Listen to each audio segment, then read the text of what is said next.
Hey everyone, and welcome to Almost Cancelled. I am Peter, that is Connor, and we are going to talk about this week's TV news. We do this every week. We get together, talk about all the stuff that happened in the news, TV wise. We also use this to sort of give away updates on the channel and stuff like that that's coming up that might be useful information. And also at the end of the video, we pick our favourite episode of TV of the week. It's a one-sided fight again this week, although things are about to start getting busier, so that'll start being more of an interesting conversation come the end of the video in the next few weeks. But yeah, in terms of updates, not a whole lot. Of course, Twin Peaks ended this past week, but that's pretty much it. It's funny that that was kind of like one of the last things that was still on. We have Room 104, and technically The Deuce, although it's actually only starting this weekend, but our review of that's already up because they put the first episode out early on their streaming services from HBO, so by all means check that out. It's from the creators of The Wire. It's very good. Yeah, it feels like there's a lot less overlap than usual. Usually the summer stuff and the fall stuff, there's a little bit of overlap, whereas here it's really neat. Like Twin Peaks was Yeah. the last of our summer thing, really. And that ended, and then the following week stuff starts up again. Admittedly, I mean technically two because of the Deuce on HBO, but the one show we will be checking out before the next news is The Orville, which is coming from Fox on Sunday night. So you can look forward to that. The early reviews that are already out are not particularly positive, so we'll see how we fare. I don't know. I've seen some mixed ones. Like I've looked at a few more. I glanced at the Metacritic score earlier. Well, I didn't go specifically looking for it, but it was Right, there. okay. It was like next to the name when I was looking on Metacritic, Yeah. and it was like in the red.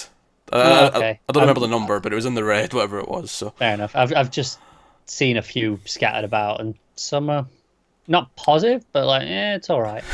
well, Well, when that's the upper floor, if that's the ceiling of the no, reviews, it's I'm true. It's looking maybe average at best. It's funny because I obviously one of the big things is I didn't like the trailer, and yours kind of like pitched to me was like, no, they keep saying it's not. I mean, the trailer's misselling it. It's not this dumb Seth MacFarlane comedy, and it seems to be that's the case from the trailers with the reviews that I've sort of glanced at and read little bits of. That seems to be true. It's just not very good at what it is either.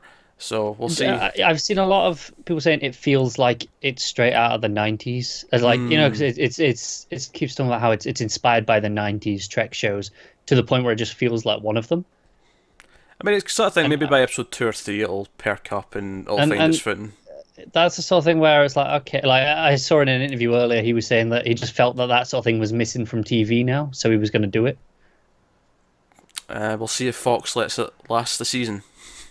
Yeah, you never know. Who knows? He has some sway over there. It could be a hit. Yeah, maybe he'll like hold an axe over Family Guy or something, which is ironic given that they cancelled that twice back in the day, and now he's like their golden boy because it Yeah, it's blew like, up into look, this thing. you do this for me, or I'm gonna, you just don't want that. Yeah, Family Guy, Cleveland Show. What's the other one? American Dad. That's the one. Never seen that one. Never seen Cleveland Show either. To be fair, American Dad's the best is it? No, by far. I've seen the first like 5 seasons of Family Guy, and it was fine. I had some fun with it. I didn't love it, but I'm mixed on Family Guy. Some good, some bad. It's all right. It seemed to lose its way after a while, though. Like after the 100th episode, where did this big sort of blowout of the whole Stewie hating his mum thing. After that, he kind of turned into this weird version of his character because they didn't want to do the same thing anymore, and I was just kind of like, okay. It's one of those weird things where you kind of have to respect that they did some growth, but at the same time, it was less interesting. I think it kind of comes down to the also on Fox, but Simpsons has now been running for such an absurd time that most people who were fans of it at the start have no attachment to it anymore, or at least don't care about the new seasons. Like it's been going so long that like there comes a point when you've run out of things to do, and even if you do have them constantly grow, it's like, well, yeah, they've grown, but is it even the same show anymore? And the weird thing with an animated series is that it kind of has to stay the same show Yeah, it gets away with it, doesn't because they it? don't age. Like Bart's still Bart and Lisa's still Lisa. Yeah, They've had like 2 birthdays in 27 years. yeah, they're still like what, 10-ish. Yeah, something like that. So Family Guy, I think, I mean, I don't know what season that's on now, but it's in the teens, I think, or it's getting It close is, to the yeah. teens, yeah. So who knows?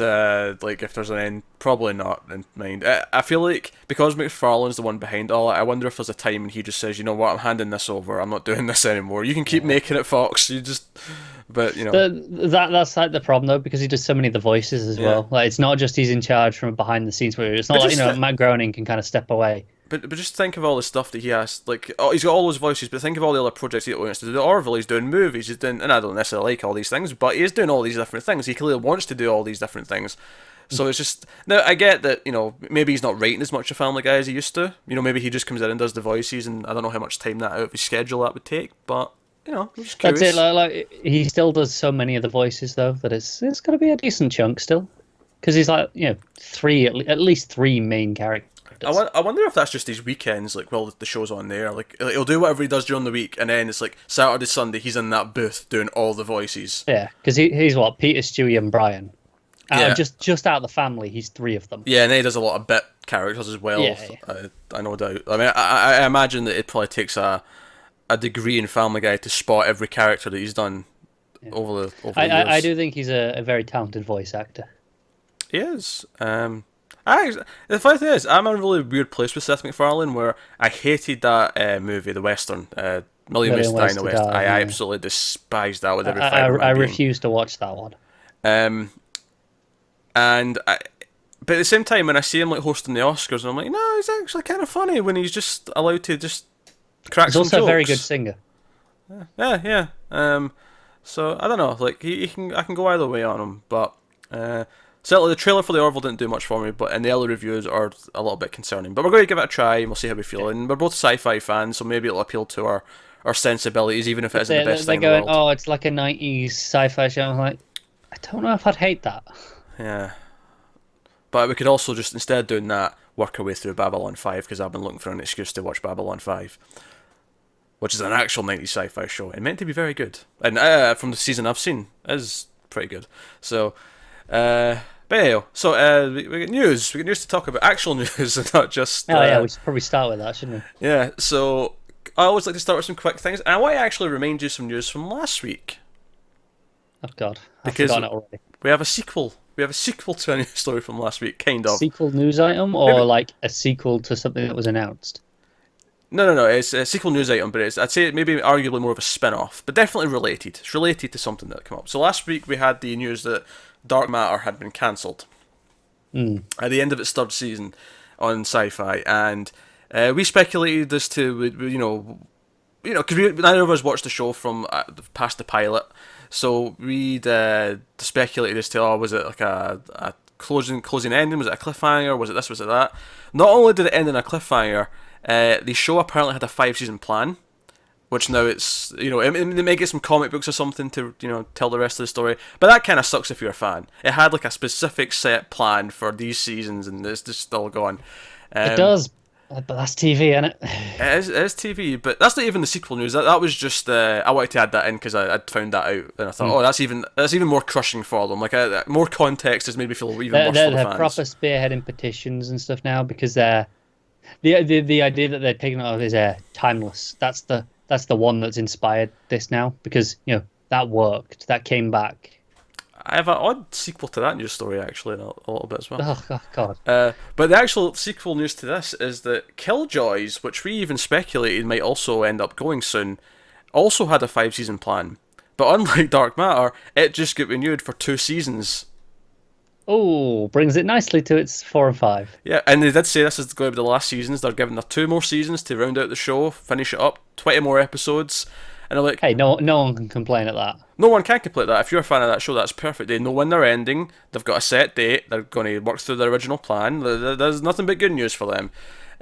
If you're not a fan of Killjoys, though, and you're a fan of Dark Matter, that is a knife in the side of your stomach, just twisting. Yeah. Instead of going, all right, we'll give you both 1 season each and go from there, they're gone, do you know what? Forget it, Dark Matter. We're giving your season to Killjoys. That's true. They could have said, look, neither of you are getting 5 seasons, but we'll give you both 1 more and write accordingly. Go and condense whatever the rest of your plan was into 1 season. They could have done, and that may not have been the perfect solution. That might have gimped both of them to an extent, but it would have been something. It might have satisfied enough people, but then they went, no, your season's going to Killjoys. We're doing it now. I think it's because Killjoys has more star power, because I've been noticing obviously one of the Ashmores on there, and the lead actress, I'm noticing is starting to get a bit more other TV work in the occasional Yeah, movie role and I stuff. remember seeing her pop up a few times since I've watched that. I was like, okay, I'm seeing her around. Yeah, I feel like they're almost banking that her face is going to like even if it's not until the show's finished, retroactively is going to give it a bit more back Yeah, it's catalogue like, hey, value. look where she was, like Yeah, look where she came from, sort of thing. yeah. So I can see the reasoning there for that. Speaking of SyFy though, they also took out the axe for another show this week, which is a shame. I actually like this one more than Killjoys, and that is Blood Drive. It's a shame, but I'm not that surprised. I'm not surprised because for what it was, it looked like they actually spent some money on it, and Yeah. it seemed like such a niche thing that definitely appealed to a certain amount of people, us included. It didn't like I didn't really feel like it was going to get the mass market, like going to No. explode into the pop culture. The creator, when this was announced, he like put out a post saying that he's thankful to SyFy. The fact that they even let him make a season of this, he's quite. It was a very positive post, wasn't Yeah, it? very positive. And he said, you know what, I'm not necessarily convinced this is the end of the world entirely. Like, he's going to go and shop some things and consider some ideas for other shows set in the world or other ideas set in the world. And I know some articles were pointing out that originally this was supposed to be an anthology show anyway. So there's speculation that maybe they'll do another show just with a different name but the same universe, But just yeah, so that it can be like a fresh start at marketing. yeah, but technically it is just what season 2 would have been anyway, arguably. Yeah. And to be fair, it kind of makes sense to have a different name because, like, Blood Drive was the plot. It was the thing Yeah, they it were was. doing in the season. So You feel like if you keep that name, you're penned into having that same Yeah. race. so yeah, it's not all gloom, and he seemed to be quite thankful. But no, so Blood Drive cancelled. Speaking of things ending, this is not a cancellation in the same sense though. Veep on HBO they've just announced that the 7th season will be its final one, which is I think they just renewed it a couple of months ago, so they've just announced this is going to be the final one. Again, they're giving the writers a chance to finish it. Here's your last season. They know it's the last one. Yeah, when you do it like, okay, look, you've been renewed and this is the end. Even if it's this close, it's like, all right, fair enough. You get what you get. Especially at number 7. Like, yeah, I feel like once you get to season 5, you have to kind of expect that your next one might be the last one. Oh, definitely. And also just the fact that I think it's whenever it happens before the season's aired, it's a sign of, look, this isn't because of ratings. This is it. Yeah, we want one more run or one more season to sort of like finish out the run and make it like and I think a big thing nowadays with these shows that get past a few seasons is they go, well, we want this to be something that's sellable to Netflix and Amazon and the binge style where it does have an ending. Got to have an ending, yeah. Yeah, it's got to have an ending. It's got to have like a conclusion. So I think that is a big incentive for them now to like do the one final season, even if it's maybe a slightly shorter season, just to give it closure. Bit different with HBO, of course, where they typically hold on to all their stuff for their own services. Yeah, but even their own service, it's like you go into HBO Go, true. all their old shows are there, and so. But it's not just about the US market though; it's about selling it to every other country on the planet. Yeah, no, that's so. true.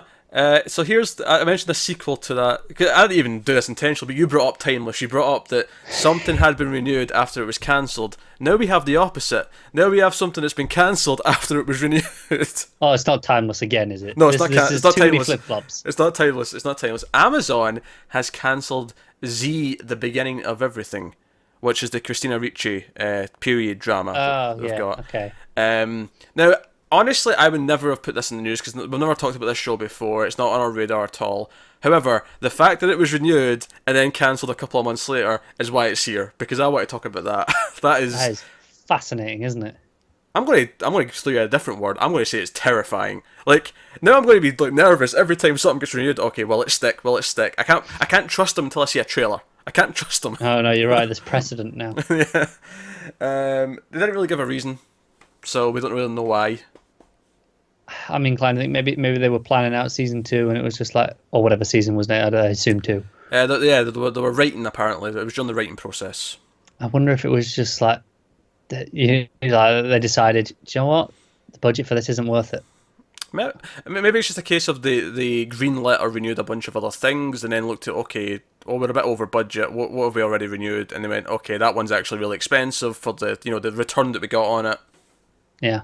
Maybe it was just kind of that. It was a case of balancing the books. Just They gotta have money spare for Grand Tour.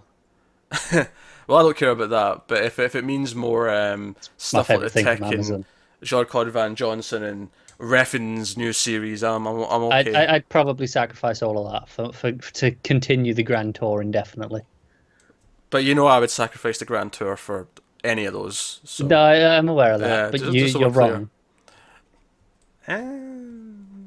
Anyway, so on to some casting stuff, both for some superhero shows. One's kind of exciting, actually.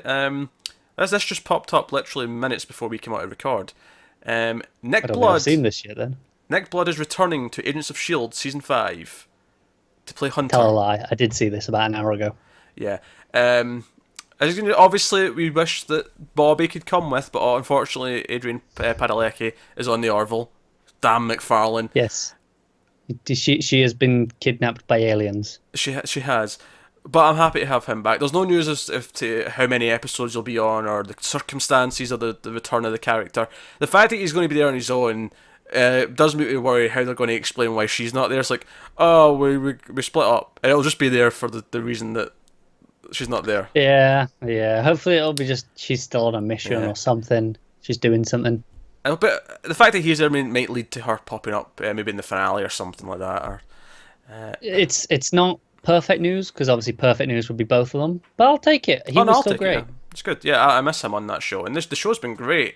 Willie was there, and it's been even better since. And not because he left, but just because the show's just been gotten so good. It'll be great to see him pop up and go, "What the hell happened when I was gone?" Yeah, especially all the stuff that introduced at the end of the last season and Ghost Rider and all these other things. Like his reaction to some of that shit might actually be greatly entertaining. Exactly. I'm down for this. Alright, so casting and some other superhero stuff. We have 2 new castings for Titans. Now, so far we've had Nightwing, aka Dick Grayson, we've had Starfire, and we've had Raven. We now have 2 not regulars, reoccurring characters who may be up to series regulars for season 2. That's part of their contract, apparently, and they may also get their own spin-off. That's like a possible option. Okay. Yeah, I was just like buried in the news. Like, there's options in the contracts for either becoming regulars in a future season or getting their own spin-off. And I guess it's just so early that they're just maybe that.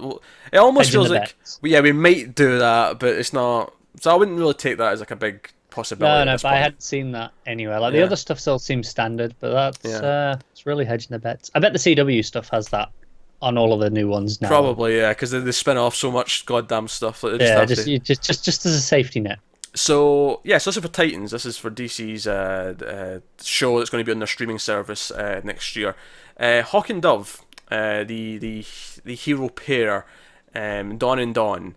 They are going to be played by Minka Kelly, who's from Friday Night Lights, and then Alan Ritchson is going to play Hawk. Interestingly, he was the lead on Blood Drive. At least, unless I'm just thinking, maybe he just looks similar, but from the picture, it was him. That's what I'm going on. So I don't really have a lot of opinions on the actual actors in this case, but obviously I've got a little description here of the characters here. Dove, aka Dawn Granger, is one half of the crime-fighting vigilante duo and romantic couple Dove and Hawk. Although it's always Hawk and Dove. Why would you write Dove and Hawk? Dove is strategic, defensive, and lithe. The opposite of Hawk, who's aggressive, offensive, and a bruiser. There you go. So they'll be recurring in season 1. That's cool. I don't love the characters, but it's, not do I. I think it's interesting that it's telling me this Titans show. It's a bigger universe than I was expecting. Because I wouldn't have necessarily said, I'd expect Hawk and Dove to show up. Yeah, it's kind of planting seeds for like a bigger world that maybe that'll extend out to like the other shows they might have. Because I mean, even if they don't spin off Hawk and Dove, maybe they'll introduce other things that'll spin off or kind of things. Like, it wouldn't surprise me if, like, then again, I don't know if it's connected to the CW verse. Like, do they use Deathstroke, and is it Deathstroke from Arrow, or is it I don't think it's connected. You don't think it's connected? Well, like if they put in Deathstroke, do we end up with a Deathstroke series down the line, kind of idea? And that could be good. Like a good standalone Deathstroke series with his family could actually be Could be proper solid. So, but I mean, I assume if it's in Hawk and Dove's contracts, it's probably in everyone's that's going to play Oh, yeah. any sort of, pre-existing character, just in case. Just in case. Yeah, they've got them locked in if they decide they want to do it. Like say they go, people are really liking this Dick Grayson. Oh, we should do something with him. I mean, I'm not going to say that'll never happen, but I would rule that out of this conversation because he's a regular. Like, he's like a main character on the show, whereas this feels like all the little side ones we'll bring in for a couple of episodes. We'll have it in the contracts in case I'm just saying, hit off. 3 seasons in, Dick goes, I'm passing the reins over to you. You can take it from here. I'm not saying that's impossible. He goes off and does his own But he is listed as the lead of the show, so it'd be weird for him to get a spin-off when he's the lead of the show. This is his show. For now. I mean, if they want to pass it off to like Tim Drake down the line, that's it. I can see it. I'm not going to oppose that idea. It's great. I love the idea of the legacy. I mean, the whole point of the Titans in the first place is legacy. Stay hopeful. But I'm fine if he's just the leader of the Titans. Like if that's just the show for 5 seasons or whatever it would be. Assuming it's good, and hopefully it is. I hope it ends up. Yeah, big assumption. Yeah. So. No, as far as Hawk and Dove, they're fine. They're kind of like these weird C/D list characters who like pop up, and I'm okay with them. But I've seen them in Brightest Day, the Birds of Prey series that came out of that afterwards. But I don't have a lot of opinions on them, to be honest. They're just kind of there and exist. So honestly, like them being like a pair of like supporting characters for a team like this on a show is probably a good place for them to maybe gain some popularity. Now, if they're well written, obviously the Hawks on Legends of Tomorrow show that can go very badly. They can, but again, Legends of Tomorrow I think is a good example of having smaller characters that probably raise their popularity. I'm just thinking because that was the couple. That was the couple, and there's the Hawk link in the names. Oh, of course, yeah. I wasn't even thinking about that, but yeah. That's why your mind went to them, really. It wasn't, but yeah, fair, fair. So no, hopefully this works out. Hopefully this will maybe give them a boost in popularity and do something with them, make them relevant, do something that'll make them feel like people care about Hawk and Dove. Because I don't know if people have ever really cared. I mean, I'm sure there's some hardcore fans who do like Hawk and Dove, but on a wider scale, like people don't care about Hawk and Dove the same way they care about a Teen Titans or a Dick Grayson or definitely not. So alright, so that's the superhero casting. So let's get on to some new shows that are coming. Comedies first up, as usual. Fox has ordered a pilot for a potential series from the team behind It's Always Sunny in Philadelphia. I'm in. Multicamera. Which members of the team behind Always Sunny? All 3 guys are producing. I'm still in. You're still in. Multicamera's not putting you off. You're. Honestly, I like the premise, but the multicamera is a bit of a like. At least in 2017, I'm like multicamera. No, I agree, and that's why I asked. Which of them is behind it? Because if it was just one, or maybe all 3 of them apparently. So it's called Cool Kids, and it'll follow 3 guys who are friends in a retirement community who are the top dogs until they're blown out of the water by the newest member of the community, a female rebel who's ready to challenge their standings. Kind of down for this. I like the premise. Like I think it's a funny sounding premise. It's it's the school bully rules, but with an old folks song. Yeah, and multi-camera could ruin it, but yeah, does it have a laugh track to go with the multi-camera? That's it. But I like those 3 guys enough to give this a real chance. That's fair. Alright, speaking of comedies, Don Cheadle is going to Showtime with a half-hour comedy set in the business world. It's called Ball Street, which of course is a parody of Wall Street. Yeah. I'm sure everyone got that. Yeah, it's been greenlit to pilot. Ball Street takes us back to October 19th, 1987, aka Black Monday, the worst stock market crash in the history of Wall Street. To this day, no one knows who caused it until now. Ball Street is the story of how a group of outsiders took on the Blue Blood Old Boys Club of Wall Street and ended up crashing the world's largest financial firm, a Lamborghini limousine, Don Henley's birthday party, and the glass ceiling. A Lamborghini limousine? Yeah. Just trying to picture that. I'm sure they make limousines. I mean, I don't. It's just strange because Lamborghini, they're like really fancy sports cars. They're high end. It'll just be a fancy sport car, but stretched. I know, but I can't picture that very well. Think of it as a 43 imaging a widescreen TV, and then you hit stretch mode. That's your limousine. Yeah, it's just It's just strange. It's not quite working in my mind. I'm gonna have to go and look at one of these. I'm sure they do. I'm sure most of the they do. big dealers make them. But yeah. So yeah, it seems to be like a fictional, like, here's what caused this, but it's going to be a comedy. Yeah, I like Don Cheadle. I think the premise sounds somewhat interesting. If finite, and maybe it doesn't sound like it's going to last forever, but who knows? Maybe season 2 will be like how they caused something else a few years later. That's like something from history. That's true. I don't know. I feel like a lot of these cable comedies don't do a lot for me. In premise, they feel too specific at times. Yeah, like I'm thinking of what's the one with Dwayne Johnson on HBO? Oh, Ballers, which you're connecting because that's the Ball Street and the Ballers. No, but again, in the similar idea of like, if you're accusing me of the Hawks, then I'm accusing you of Ballers and Ball. No, that's fair. But again, the idea is like, okay, it's a specific idea. It's not a sitcom, but it's it's a 30-minute comedy on a cable network. It's those same sorts of things. It's like, don't really do anything for me. I don't know though. I mean, Netflix have been hitting them, and Dear White People and Glow I've been loving. Tech's kind of a comedy, so maybe the argument here is that the streaming services are doing really good half-hour shows that are kind of comedies, but they're also plots with dramas elements.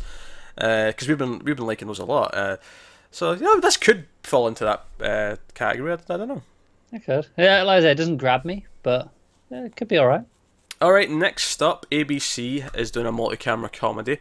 They have greenlit it for a pilot commitment. Or that's not greenlit, I suppose, but they're committed to doing a pilot, so might as well be greenlit.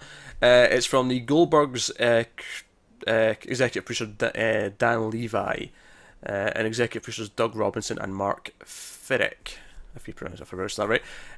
So it's written by Levi, and it's an untitled multi-generational family comedy that's based on his stand-up comedy. I'll give you the description, but I doubt I'll surprise you with anything that it said in it. Another one of these. Go on then. The comedy centres on a young couple that is trying to hold on to their easier past while navigating their chaotic life with a house that is never empty, always loud and always full of tiny toys to trip over. It's a family comedy. Yeah. Based on a stand-up comics life. I get it. Yeah. Which could be great. There's nothing wrong with that. There's plenty of good ones of those, but there's certainly nothing in the description that makes me go, oh, that's different for X reason. Yeah, there's nothing that makes me go, I need to check this out. It's like, yeah, I might do. It's probably alright. It could be alright. Yeah, it could be. Speaking of ABC, they've also greenlit another comedy from Tim Doyle, also a pilot commitment. He worked on Roseanne, but he was the showrunner on Last Man Standing, so that's his previous kind of credits. It's untitled. It's weird that this also sounds like a family sitcom. However, it's a period piece, so maybe it's got some other... I mean, you say that, but half of all sitcoms are probably family sitcoms. Okay, true. But yeah, it's going to follow an Irish Catholic family with a working class dad, a traditional mum, and 8 sons as they struggle to cope in the turbulent 1970s. 10 people, 3 bedrooms, 2... 3 bedrooms? I mixed 2 words. 3 bedrooms, 2 bathrooms, 1 shower, and 0 care about building a child's self-esteem. Sounds accurate. That's a lot of characters. It sounds like from an Irish Catholic family, and my mother is the youngest of 7, who also lived in a house with 3 bedrooms. Sounds like, as an only child, that sounds like absolute hell. Sounds like absolute hell. I'm surprised you're not a serial killer, quite frankly, because that would be after a few years of that. But yeah, so it's a family comedy with 8 sons in the 70s. Sure. Yeah. All right, let's get on to the meat, the dramas, the headlining material, the main event, as it were. Let's do it. So there's going to be a TV, or it's in development at least, but there's a TV version in the works of LA Confidential, which I don't know if you've seen the movie. I haven't. No. Based on James Ellroy's classic novel of the same name, the series would follow the paths of 3 homicide detectives, a female reporter, a Hollywood actress as they intersect, while the detectives pursue a sadistic serial killer through the seedy underbelly of 1950s Los Angeles. I think this is actually a good idea for a TV show. I know there's been a movie already, but honestly, you read that description, and I have seen the movie, but you read that description, you think, oh, I can see that as 10 episodes. I can see that as Yeah, yeah. serialized. I can see that working really well, and kind of a less funny version of like the Nice Guys almost in the 50s. That was that was in the 50s, but that kind of idea, this Hollywood noir, and it brings in the actresses and the glitz and the glamour, but then the underbelly of the drugs and everything else that's going on. But then I tell you it's CBS, and you lose all complete interest. Oh, did you have to? Notice how I deliberately left that to the end. I wanted to tell you about all that first. Are we at the end of the news already? Oh no, I just put that first because it's LA Confidential. It gets headline billing because it's a named thing. Well, why even bother telling me about it? Because it's news. Well, but I don't want to know this news if you're gonna go, oh, this sounds cool. You don't get to pick the news. Look, we got some interesting stuff coming up, but this is the headliner. This was the biggest name. Well, now I'm going into this stuff on a downer because I was like, oh, this could be a good news show if you give start me on something like this, and then it's like. Do you know what the problem is you're too used to my system of putting all the crap at the end that you're reacting harshly to having some. And I am to be fair. Leave the shit at the end where it belongs. But take away CBS. Take away the network. But take away CBS is like saying, I don't know. I just to say, you give me something good, and they go, oh, but it's actually shit. That's what you've basically done by saying it's on CBS. No, but who knows? This sounds really good, but it's actually shit. Look, at the very least, this does not sound like a procedural. That sounds like a serialized plot they just described. They'll make it. That's actually that's the procedural plot of the first episode. I don't know. I'm going to give them the benefit of the doubt on this one. I feel like they've used this name because they want to do something decent. They don't deserve the benefit of the doubt. That's fair. I've seen them do many a stupid and bad thing with many a name. But for some reason, I feel like this is something they want to make an effort with. Now, I still think it's going to end up sucking because it's CBS. I have no faith in them. But this was still worth headlining. And the reaction I got out of you made it worth it alone. So let's move on. You pulled that shit. Let's move on to the next thing. So Netflix have got a show coming. It's a limited series, 6 episodes. One and done. Called Alias Grace. It's coming November 3rd. So it's starting November, so we're starting to get November stuff popping up for dates. And it's based on the true story of convicted murderer Grace Marks. They also put out a trailer with this news this week, which we watched. We'll talk about that in a little second, but before we talk about that, I'll give you the actual description here.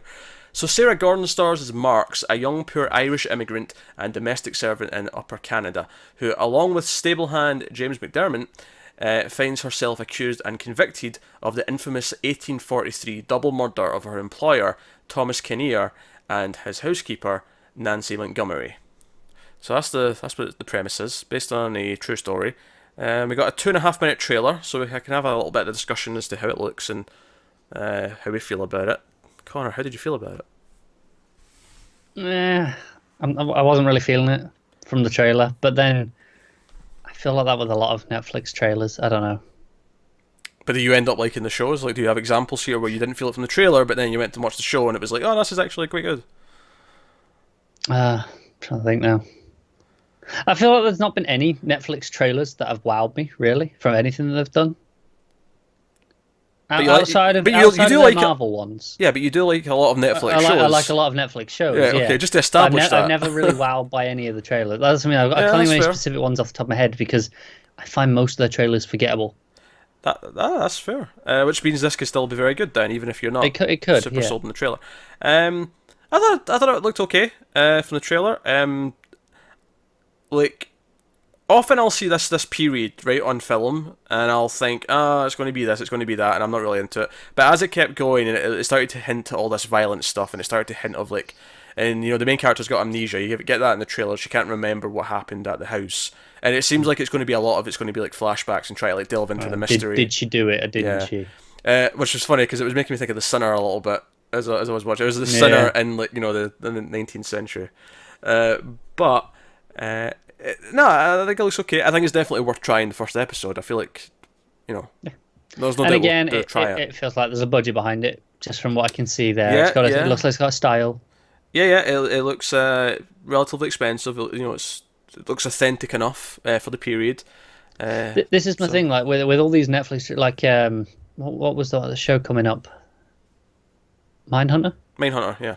Yeah, that's another one where it's the trailer. It's like I can see it's got a style, I can see there's budget, but the trailer just doesn't do anything for me. I'm still looking forward to the show. Yeah. I think that'll be one. If I was to place bets, I'd say we're going to like that and do the whole thing. But that's just a guess. Like we could watch the first episode and Could be wrong. Yeah. But no, I think this is definitely worth trying. There's definitely promise here. We mentioned Anna Paquin. Zachary Levi is also in. I don't know how big his role is, but you see him for a second in the trailer, so he's there. Yeah, you don't see Anna Paquin very much either in the trailer. That's true. She seems to have a big role though. She's like one of the people who gets killed, so she seems to have an important role, if nothing else. But yeah, so that's Alias Grace. That's coming November 3rd on Netflix. 6 episodes. That's the whole thing. So it could be a nice little event TV show. And just more importantly, we're getting Netflix announcements for November. So Black Mirror, please, so I can stop worrying about October Friday 13th. They did a couple of promo images this week. I didn't put it in the news because it was just a couple of images. Yeah. And it's getting me concerned because I'm like, still no date. Are they going to surprise drop it? They're going to shadow drop it. It really feels like, they're building the hype. Usually when you have like that 2-week build up to the drop, that's kind of where I'm feeling with what they're doing. And I'm like, Friday the 13th would be the perfect day to shadow drop it. It feels early for the way they're doing it. Like, to get the one teaser trailer and then nothing is normal, but teaser trailer, then set images. It's like, okay, where are you going with this? It's the hype machine, so it is, which means coming soon. It's just how soon? I remember before season 3 came out, and we were talking about if Netflix would release Black Mirror the same way they do other things, and we actually both agreed at the time that we'd actually quite like if they just did one a month rather than binge it. Stand by that. Yeah, I stand by it as well, because I don't know, I'm going to enjoy working through it over 6 days. We're going to have a blast doing it when it hits, but I do actually, I think that one a month would be a great pacing for that show, because they're all standalone things, so... They could do that indefinitely, because obviously we're getting 6 over, 12 months apart, so we're getting 6 every 24 months. So I guess, they do one every 2 months if they wanted to just do it indefinitely. But alternatively, they don't have to wait till they're all finished. They can work on one and then the next one, roll them out that way. Yeah, but does it feel like an event when the next one comes up? If we're getting one every 2 months. So there's an argument for either way, but no. So, yeah. I think basically we just want Black Mirror and more of it, and more. We don't want to be waiting a year every time to get more episodes. No, that's fair. Now we're going to stick with Netflix here in the news. They have greenlit a show. Surprisingly, they've greenlit a show for 2 seasons, and it's going to be 18 total episodes. So I don't know if that means 9 for both. I mean, you'd imagine so, but it could be like 10 and 8 if they wanted to do like a big double opener or something like that. Whatever they're doing. But this is coming from Ryan Murphy, who of course did Scream Queens, the American Horror Story stuff, and then that Feud stuff that's been on, I think, FX that's been on. And technically Glee as well. Oh, and Glee, sure. And Sarah Paulson is going to star in it. And here's something I was not expecting to happen, like ever.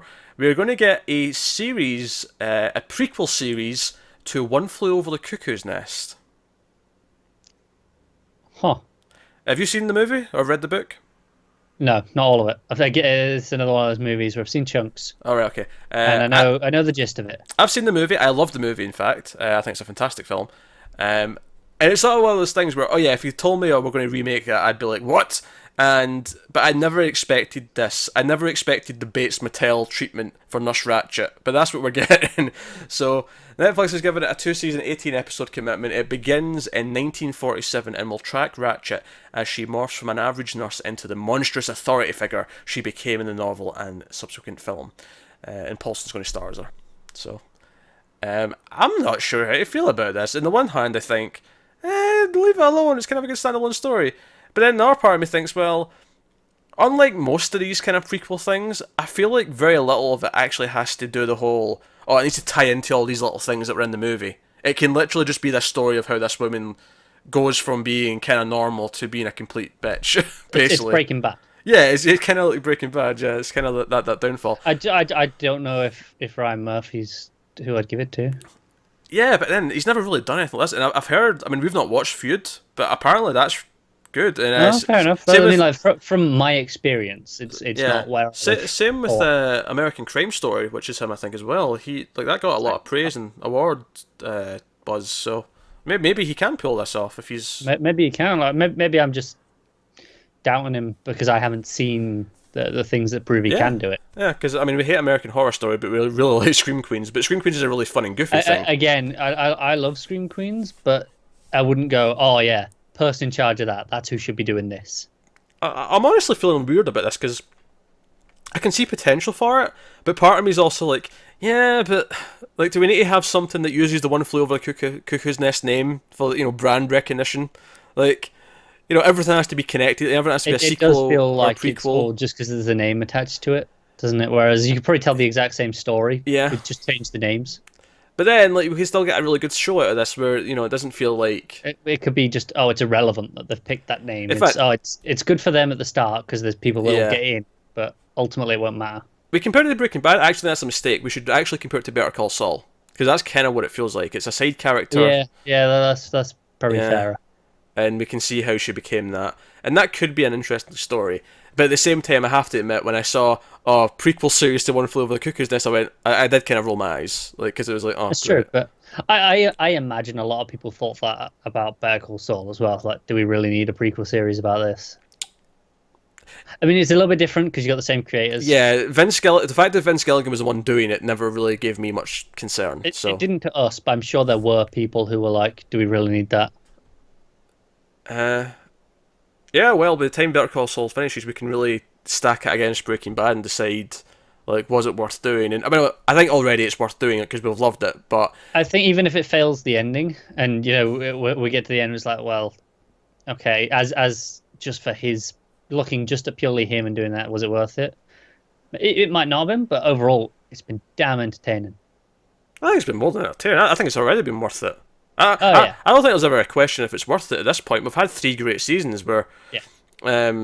some of the best TV this last year has been Better Call Saul. So I don't think it's a question worth it at this point. We know it was worth it, but it's just a question like at the end, like because the reason why I bring that up is like I honestly think at the end we might look at Better Call Saul and say that's actually more consistent than Breaking Bad. No, that's true. Breaking Bad had to grow into what it was, whereas Better Call Saul, they were going straight And I in. love They knew the Breaking characters. Bad's like at the top of my TV list, and I might still prefer Breaking Bad over Better Call Saul at the end. But the fact that I can tell you right now in season 3, or just post season 3, there's an argument to be made, or there will be an argument to be made, tells you that the quality's not dipped or it's not. Yeah, it would have to take a real tank to Yeah. So to not be in that conversation. So yeah, Nurse Ratched TV show. I don't know what they're going to call it. They've not given it a title yet. I could almost just see them calling it Cuckoo's Nest or something like that. Or they could just call it Ratched. I always say Ratchet for some reason. I've always, for some reason in my head, always said the wrong thing, even though I know it's wrong. It's Ratched with a D at the end, but I always say Ratchet. Shame on you. I don't know. I think I just misheard them in the movie the first time I watched it, and it's just one of those things that's just It's stuck in my head. Yeah. It's just always stuck. I mean, they're pretty similar. Yeah, it's kind of like how sometimes like you'll think a song lyric is a certain thing for years, and then you'll finally like read the lyrics and go, oh, it's that, but you'll still just sing the old thing because it's what it's been to you all that time. Yeah. But yeah, so could be interesting, and it's definitely happening. It's not like a pilot; it's a full season, 2-season order. So we're getting it, whether we like it or not. Definitely something to look into. And hey, if nothing else, good excuse to do the movie on 1.21 in flux just before it starts. That is inarguable. So no, I look forward to watching that again at the very least. So next up, sticking with Netflix. Netflix are really hitting them out this week. So they have just ordered their first Swedish original series. It is called Quicksand, or Strost av allt. Apologies to any Swedish You butchered people. whatever that was meant to be. I'm not sure how to tackle the O with the umlauts in Swedish, but Yeah, I can tell you. Strost av allt. I think the av allt I got right. Or alt, maybe. A-double-L-T. I don't know. But it's Quicksand. That's what... I don't know if that's what it exactly translates to, but that's what the English title is. Close enough. Yeah. So it's the first original Swedish series they're doing. It's based on the best-selling novel by Malin Persson Giolotti, or Giolotti? No. Giolito. There you go. Sure about that? Yeah. Hey, Nordic languages are tough.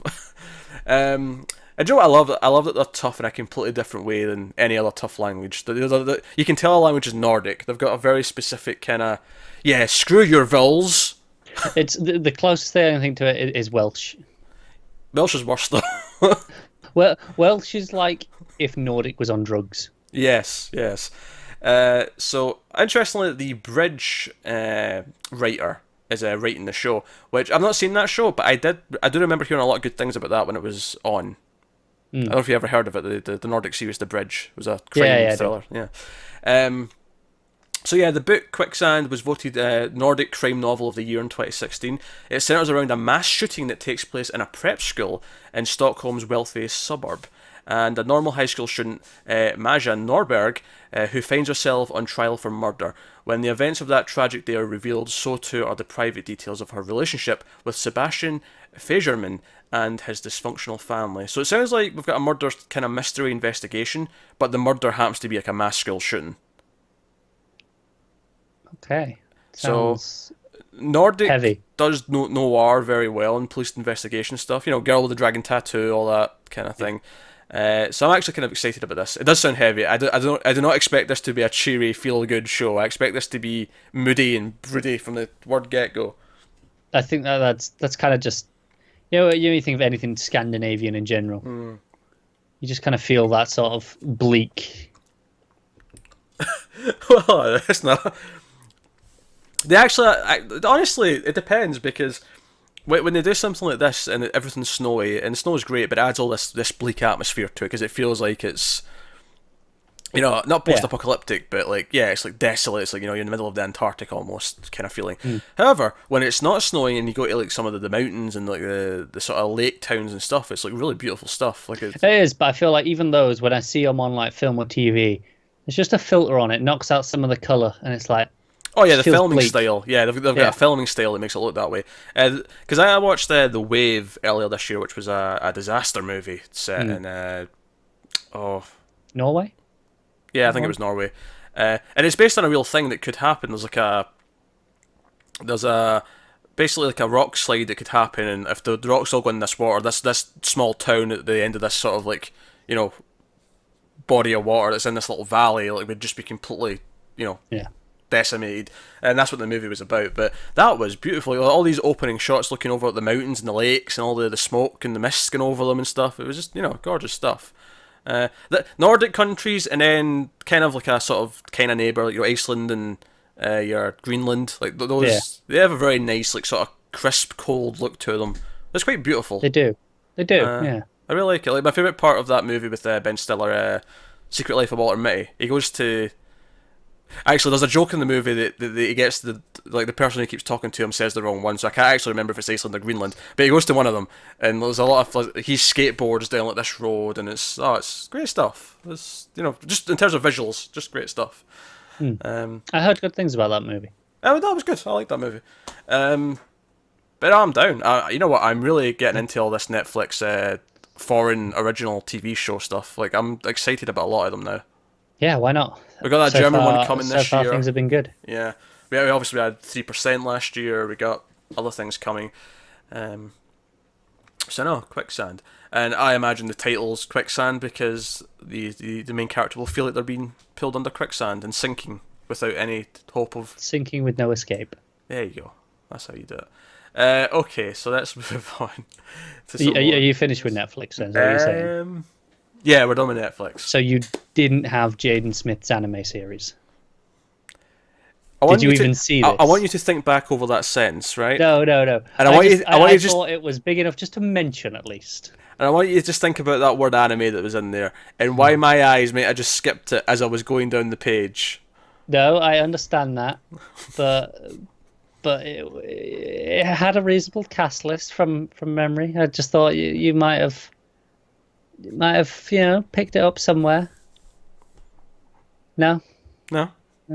Did you even see this? I did. I do vaguely remember seeing Jaden Smith had an anime coming out on Netflix, but I don't even remember the title. It was like Neo Yokio, I think it's called. It's got Jude Law in it, Stephen Fry, Susan Sarandon. What does that mean? New York? I don't know what it means. New egg yolk? Neo. Yeah, I don't know. Doesn't say. Okay. But I was just like, it had all these people in. I was like, it's quite high profile people. Netflix, I think it's like 6 episodes or something. Thought you might have at least mentioned it, despite your irrational hatred and fear of anime. No, because the anime modifier takes off like 50% relevance. It just does immediately. Apologies to any anime watchers who do enjoy our content. I don't mean to insult you. I just don't really care about anime. Richard Ayoade's in it. But anime. Yeah, no, that's fair. Maybe people can nag me into trying it when it Well, starts. it's on September 22nd, 6 episodes. Oh god, is that soon? Oh, It's that soon. I was going to kind of promise I might consider trying the first episode, assuming it was like a year away and I wouldn't care and people would forget that I'd mentioned it. But no, it's too close. You've been too close, and then you've said that. It's like, all right, so now the comments are going to jump on you, and you're going to feel obligated. You know what? I don't think our audience even wants us to review anime. I think they want you to review anime. No, I don't. I think they have too much respect for me as a person not to put me through that. Do you really believe that? That's my story and I'm sticking to it. I will be censored in the comments to say otherwise. Just tweet at him. He can't censor those. I'll find a way. Life finds a way.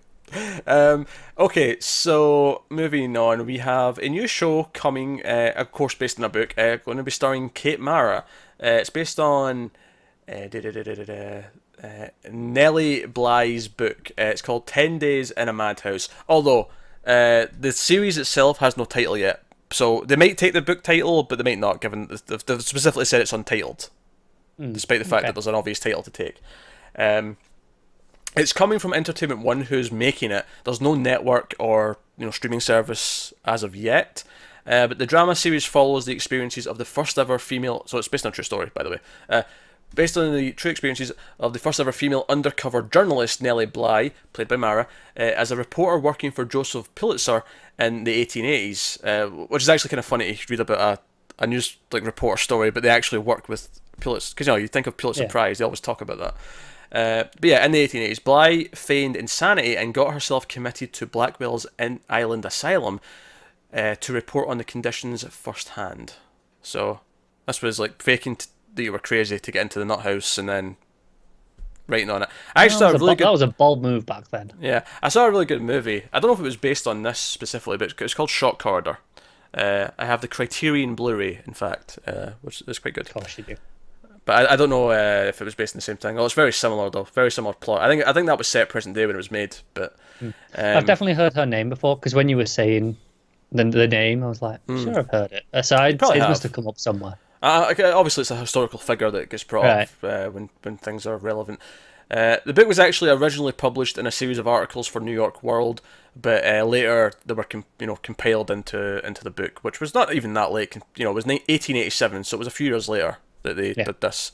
So it was still of the time, which at this point is 130, 40 years old. So, but that's just an interesting story. I'm down for it. Yeah, me too.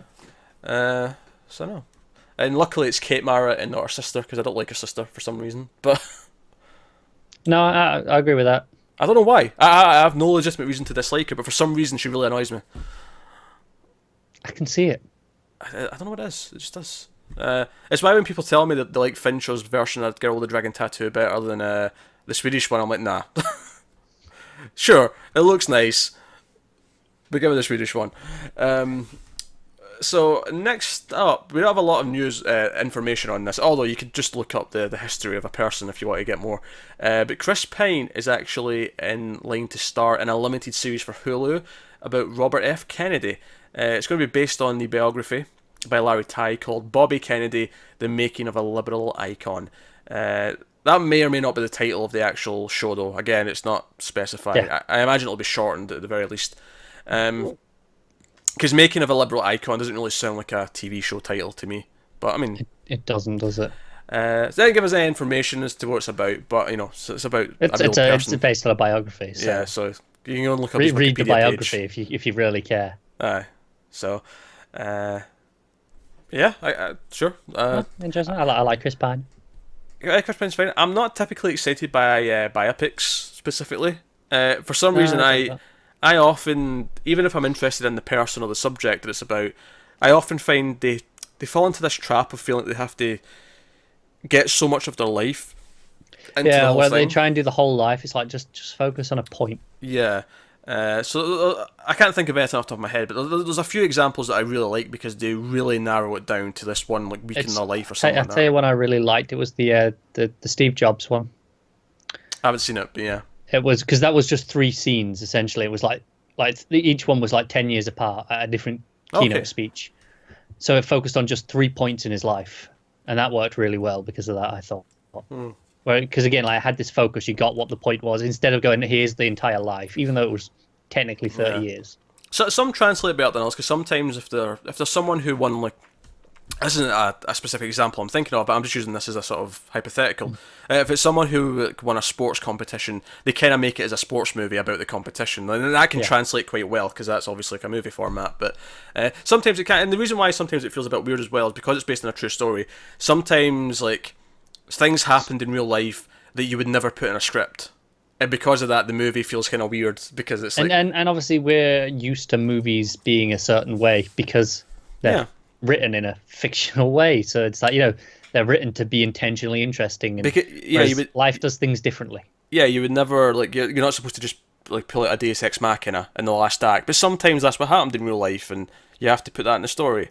So like 12 Years a Slave is a really good movie. That's technically a biopic, and that has that example where someone just kind of shows up to help him in the last act, and that's like in any other movie I'd be critiquing that, but no, that's what happened. So that's what happened. That's it. So Sometimes history's history. yeah, so but yeah, so that's happening at Hulu. So next up, on to some of the network stuff. ABC is giving a pilot commitment to Eligible, which is a soapy drama. So zone out accordingly. It's a soapy drama I already series did. based on Curtis Sittenfeld's book Eligible, a modern retelling of Pride and Prejudice.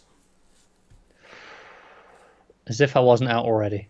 A modern retelling of Pride and Prejudice seen through the eyes of 5 Bennett sisters and their complex journeys to finding love in its many traditional and non-traditional incarnations. When Liz Bennet is compelled to return home, she finds herself not only thrust back into the humorous lives on Earth of unearthed secrets and her large family, but also, against her better judgment, falling in love with the handsome and mysterious Darcy, a man who could prove to be either her salvation or her undoing. So it's Pride and Prejudice, but set in present day. Are we done with this? Yeah, do what you got to do, ABC, but I want nothing to do with it. Thank you. Bye. Yep. They added in zombies, and I was still bored to tears.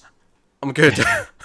And that had a decent shot of getting you, to be fair. Zombies. It did. The problem was, though, is it didn't really become a zombie movie. It just did Pride and Prejudice, but there were zombies around.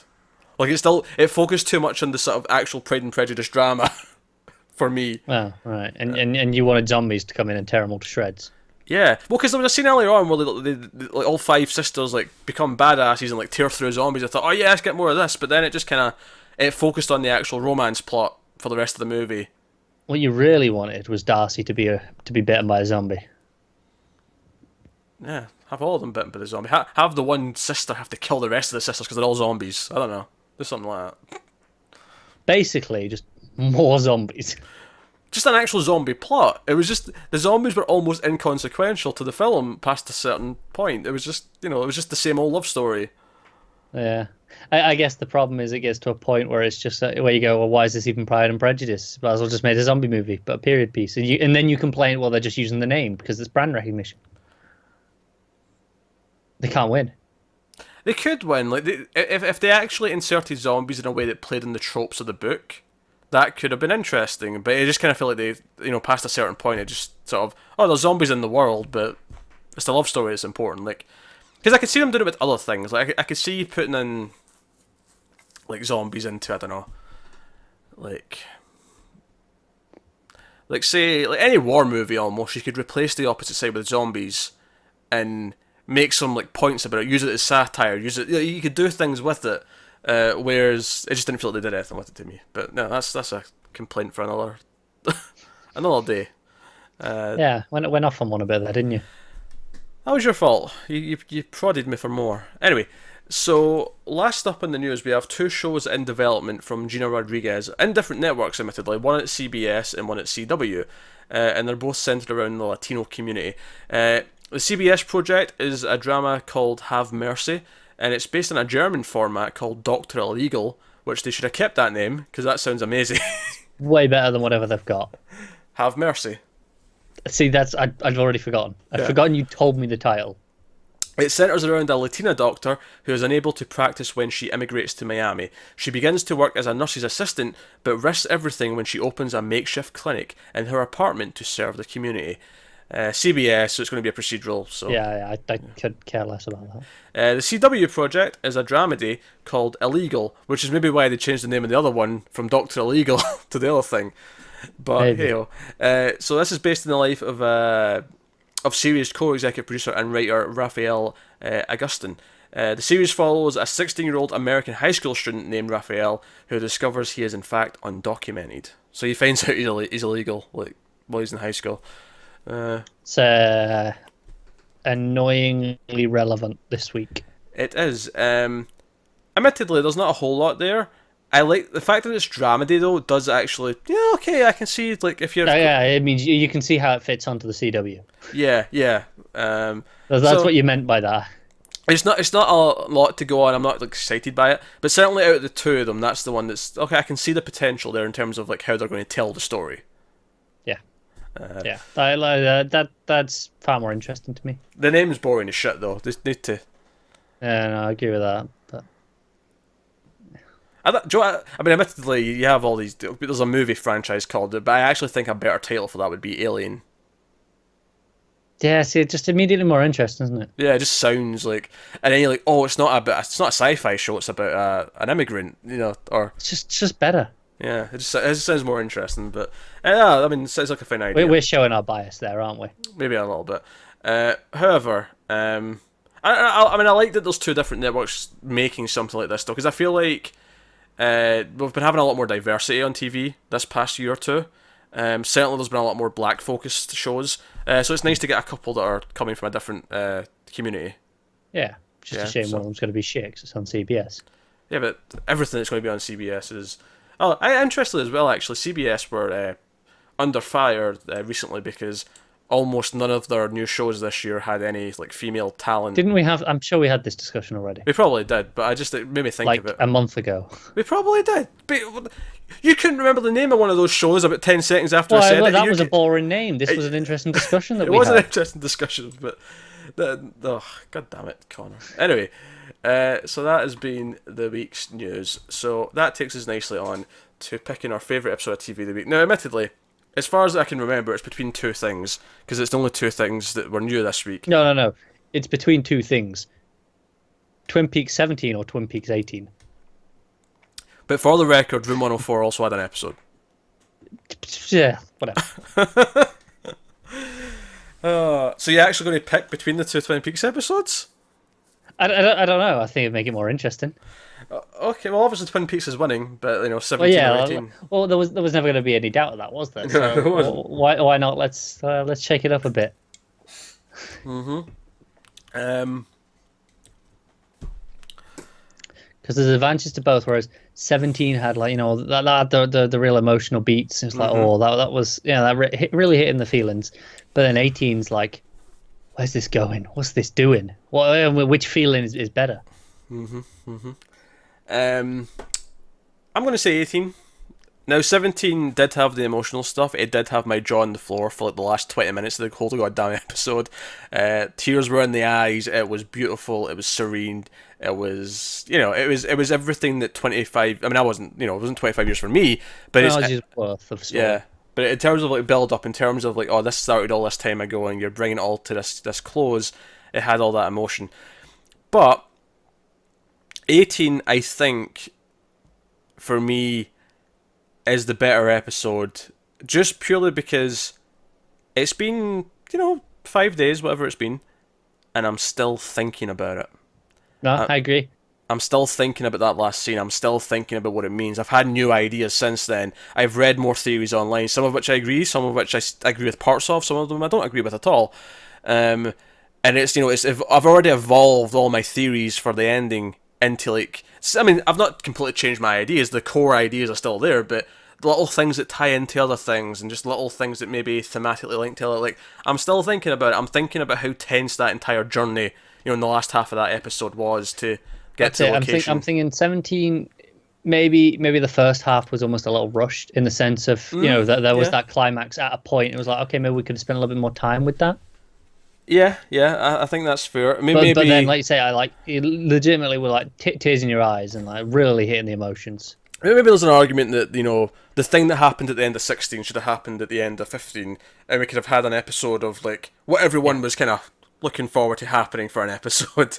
With the nicer stuff. Yeah, we never really got any of that stuff. Yeah, so maybe that's an argument. Maybe cut down because there was 1 or 2 weaker episodes in the middle. Maybe you condense them down into one, give us like another feel. That said, someone pointed out without going into spoilers, symmetry here. So if you recall, when a certain character becomes, a certain other version of himself, that happened halfway through episode 3. Yeah. Right, you know what I'm talking about? Yeah. Right? So that happened 2.5 hours into this journey. 2.5 hours from the end is when something else happened. And it's just very symmetrical. No, I get it. I see the point of that. Yeah, all touches. That's one of those things where the technical feature, and it's like, okay, that the technical choice for that has been, but maybe it isn't necessarily the best storytelling choice. Oh, sure, but it's a nice touch regardless. Like it is. Yeah, it is. But I think I'll also have to go with 18 because, like you say, like the things it did, I think the actual filmmaking might have been a bit better as well. Not that 17 was bad. Oh yeah, anyway, yeah. 18 was something else, wasn't it?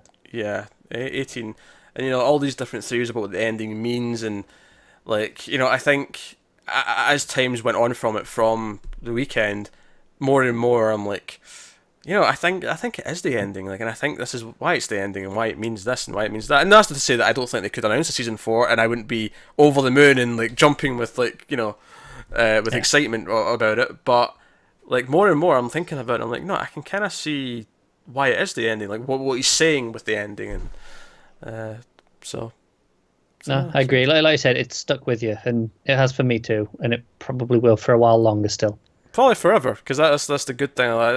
I think what Lynch does is some people can't do ambiguity. Some people suck at it, and it feels just forced. It doesn't feel fulfilling. He presents you with so many interesting ideas in the ambiguity, and gives you enough to answer a lot of it. But he leaves like some of those like lingering questions, and I think the whole point is, of course, is that life has never got a neat ending. Like it's always never ending. We definitely picked the more divisive of the two options there as well. Honestly, I've seen a lot of other people over the week as they've had time to think about it. I've seen a lot more.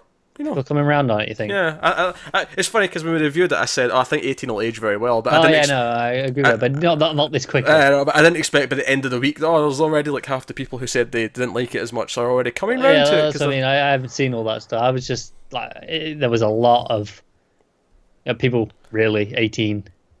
Yeah, it's fantastic stuff. It was, yeah. So I don't know. It may actually be worth doing another video at some point, maybe in a month's time after dust has settled a little bit, and we go, okay, what new ideas have we had? Let's look at the season as a whole. Let's make a checklist of everything that. I think definitely a season as a whole, just because we did a little bit of that at the end of 18, but we recorded that like immediately after watching it. Yeah, we didn't our have time minds to were just going. think about it. We went almost 3 hours as it was anyway. We didn't have time to think about the whole season. Also, one of the things I'd be interested in doing is doing like a top 5 of the musical acts at the end of the episode, since there was so many of them. I'd be down for that. I want to do my top 5 songs from Twin Peaks: The Return. So look at just the songs themselves, or the performances in general. I think the songs and what they mean to the show, because the performances themselves were mostly straightforward. I mean, there's maybe a couple that were a bit more animated, but now number one's obviously going to be Just You and I, but past that, what are the other 4? Just you. Just stop it. And I can't go as high pitched as him. There's just no way. I don't even know how it's humanly possible that he can go that high pitched. You got to sing from your head. I don't even think I've met a woman who can go as high pitched as that. James is just he's a entity into himself. He's channeling energy from the lodges. You have to go loud to go that high. Yeah, like you have to go loud and sing from your head. So you can't do it quietly. Is he also pinching his balls as he's doing it? I feel like that might help. It might, but then you'd probably just be in pain, so that'll probably distract you. He sounds like he's in pain. Touche. Okay. So maybe we'll do that. Maybe actually, the next week or two is actually a bit quieter before everything starts up again at the end of the month. So, yeah, I think we will do another Twin Peaks video. Just to sort of... You just want to talk about Twin Peaks some more, don't you? I do, but like, just wrap up the season, maybe the show as a whole. Then we've had some time to think about it, and... You're just like, damn it, we've got a week without any Twin Peaks. Yeah. What are we going to do? Maybe the overall themes, overall ideas. This is what it is. We're recording this on Friday. Obviously, Twin Peaks was last Sunday. It's been nearly a week, and he's like, shit. I would normally have more Twin Peaks in 2 days' time, but it's not here. What are we going to do? What's happening? I need to talk about Twin Peaks. But no, fill the hole. Yeah, because obviously, I've mentioned a couple of things here, but we're not talking spoilers because this is not a Twin Peaks video. So I think it would just, talk about some more ideas, now we've had some time to think about it. Some people have pointed out some little connections. Our comments for that last episode was fantastic. The comment section is packed with cool little tidbits and pointing out things that came back, like like a noise, for example, that was brought up in the first couple of episodes. The noise returned. Yes, a noise. This is the extent of how much we talk about this show. So I think it may be worth to give some more thoughts just on some of the theories we may have had or even read since. So I don't know, maybe worth doing. And like I say, just you and I needs to win that countdown. So if it's the countdown of worst, then yes. Maybe not worst. Maybe most hated is fairer. Yeah, but if the countdown is the most important, then I might win. Balls. Also lends credence to one of the other theories, doesn't it? Interesting. I think we've just decided on during this recording we're doing another Twin Peaks video just to... This has literally not been discussed at all before he's just thrown that out there. This wasn't some behind the scenes like, oh, maybe we should do it. We'll think about it. This is the first it's been mentioned. And it's happening. Lock it in. All right. Draft your responses. Comment section, go mad. Not in this video. Wait for the don't spoil Twin Peaks in this comment section. No, go mad. Going. We need Twin Peaks. We need more. So that's the thing. So you can look forward to that. Yeah, why not? We don't have a lot of TV for the next week. We got the Orville, obviously. We have the next Room 104, but otherwise it's a quiet week for TV. So why not throw in a little Twin Peaks discussion? So no. There we go. That's been this week's news video. Despite having slightly less news than last week, it ended up running a little bit longer. Thank a couple of tangents for that. But that is... And Twin Peaks, of course. And Twin Peaks, which, I was just so eager to talk more about Twin Peaks that I somehow managed to squeeze a few minutes out of it on the news video. So no, but there you go. So obviously, coming up in the near future, though, October has Mr. Robot. It also has Channel Zero. If it is up to that, maybe it's also, this reminds me the most essential piece of news that Peter has once again overlooked. Oh God, what now? Star Wars Rebels got another trailer, but this time we got a date: October 16th, fourth and final season. Be excited because it looks awesome. It's the thing I'm looking forward to most in October. I say that in a month that has Stranger Things and Mr. Robot. You're looking forward to Star Wars Rebels more than Mr. Robot and Stranger Things. It looks fantastic. Do you know, there was a split second when you said, oh, there's another important thing you've forgotten again. And for a split second I thought, oh shit, what did I actually forget? Did I actually forget something important? And then you said Star Wars Rebels, and I'm like, oh, good. I didn't forget anything. Excellent. Look, I think we need to provide a varied, representative news show. Like you're missing that anime news. You're missing the Star Wars news. You got to hit these checklists. How many animated shows have we actually covered in the history of the channel? None yet. No, one. We did Castlevania. One? Oh, we did. Okay, I forgot about Castlevania. I was just thinking that as a movie already. but yet, we'll see how many we get. Okay. I guess that wraps up the news video this week then. But like I was going to say before he jumped in with these stupid Important announcement that you failed to put in the main news show. his pointless news bulletin. I was going to say just in general all the things that are starting up over the next month or so. I could say the Deuce technically starts this Sunday. Episode 1 review's already up though, so following week episode 2. But then week after that, Star Trek Discovery, Exorcist, Channel Zero. And then week after that, Inhumans. We got, Mr. Robot in October, Stranger Things in October, Mindhunter in October. All these things. And we mentioned we have... we didn't mention this actually, but we have a Netflix show next Friday to try as well. American... Vandal. Do you know what? I knew what the word meant. I was just thinking, I know it began with a V, and I was getting Valley, so that's not right. No. Because I remembered what it meant. I just couldn't think of the word vandal. I was like, no, it's graffiti, but it was... What was it? Vandal, that's the word. Yeah. That's a comedy, mystery, crime thing that's starting on Netflix next Friday. Basically, we have no idea. We just discovered it before we recorded this, and we're like, man, go on then. That is truth, but... It sounded at least worth doing the pilot for, so we're going to give that a try next Friday. So look forward to that, I guess. But that is us. Thank you very much for watching the news once again. Like and subscribe, all that stuff. Tell us what you think of any of the news in the comments below. Get us on Twitter at mailed_fuzz for channel updates. If you want to support the channel, head over to patreon.com/mailedfuzztv. You can do that over there. Help us towards some of our goals and get some perks and stuff. But otherwise, that is us. So... Thank you once again for watching. Keep watching TV. We'll see you next time. Have you got any vanilla?